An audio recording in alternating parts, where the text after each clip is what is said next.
દોસ્તો મારી ગુજ્જુની મોજ ચેનલમાં આપનું સ્વાગત છે। આજના વિડીયોમાં આપણે વાત કરીશું કે ઠાકોર ફેમિલી તરફથી કિંજલબેનને કઈ કઈ વસ્તુઓ લઈ આપવામાં આવી, શું તેઓએ ફાઇનલ સોફા લાવી દીધા અને અડધી રાતે તેઓ કોના લગ્નમાં ગયા, ચાલો જોઈએ આ વિડીયોમાં।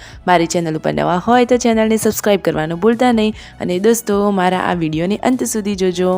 તો શરૂઆત કરીએ આ વિડીયોની। દોસ્તો લગ્નનો મંડપ બાંધવાની શરૂઆત થઈ ગઈ છે। છોટું બેબીનું બોડી કેમ લાલ ચોળ થઈ ગયું છે એનું શું કારણ હશે દોસ્તો? આ થેલીમાં છે ઘણી બધી સાડીઓ, 18 સાડીઓ છે જેને ઇન્ટરલોક ફોલ કરાવવાનો છે તો ગામમાં આપવાની છે એવું શિલ્પા ભાભીએ કહ્યું છે દોસ્તો। હવે રણજીતભાઈ અને સંજયભાઈ બંને જણા પ્લાનિંગ કરી રહ્યા છે સોફા જોવા માટેનું। તેઓ જે બૂટ લાવ્યા હતા ચાલો તમને બતાવીએ। આ બૂટ હતા બજારમાં 8,000ના, તેઓ કાર્ડના સાથે ડિસ્કાઉન્ટથી લાવ્યા છે 3100માં। વાવ, કેટલા સસ્તા પડી ગયા। આ સાડી છે કાજલબેનની, પાર્વતી ભાભી રણજીતભાઈની બતાવી રહ્યા છે કેવી છે સાડી, મને તો કલર બહુ જ ગમ્યો દોસ્તો। હવે સંજયભાઈને કહે છે રણજીતભાઈ કે તમે કેટલા કપડાં લાવ્યા અને રાકેશભાઈને પણ પૂછે છે કે કેટલા કપડાં ખરીદ્યા, 4-5 જોડી તો હશે જ, સાચી વાત ને દોસ્તો?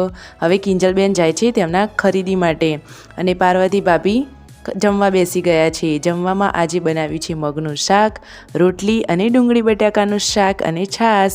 ઘરના બધા જમવા બેસી ગયા છે। ઘરે આવી ગયા છે સબસ્ક્રાઈબર। રણજીતભાઈ તેમના પપ્પાને પૂછે છે કે સોફા લેવા જવું છે તો બંને ભાઈઓ હવે થાર ગાડી લઈને ઉપડી ગયા છે સોફા જોવા માટે। સોફા જોવા માટે જાય છે, વાતોચીતો કરતા જઈ રહ્યા છે અને પછી પહોંચી જાય છે સોફા માટે। ત્યાં તો વચ્ચે તખાભાઈ મળી ગયા। તખાભાઈને રણજીતભાઈ કહે છે કે અમને સારા સોફા તો બતાવો। તે પહોંચી ગયા સોફા જોવા। આ છે સોફા। ત્યાં વધારે સોફા ન હતા।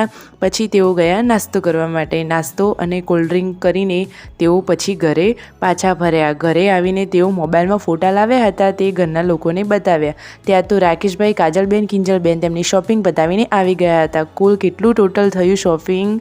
10,000 રૂપિયાનું શોપિંગ કરીને આવ્યા। બેનીને તો લઈ આવવું જ પડે ને, કુવાસીને આપેલું ક્યાંય ના જાય દોસ્તો, સાચી વાત ને? ફૂલ વિડીયો જોવું હોય તો ઠાકોર ફેમિલી બ્લોગ ચેનલને સબસ્ક્રાઈબ કરવાનું ભૂલતા નહીં દોસ્તો। અને આ ચણિયા ચોળી છે પૂનમ ભાભીને ગિફ્ટમાં આવેલી। કાજલબેનને તો બહુ ગમી ગઈ અને એ તો પહેરીને બની ઠનીને તૈયાર થઈ ગયા।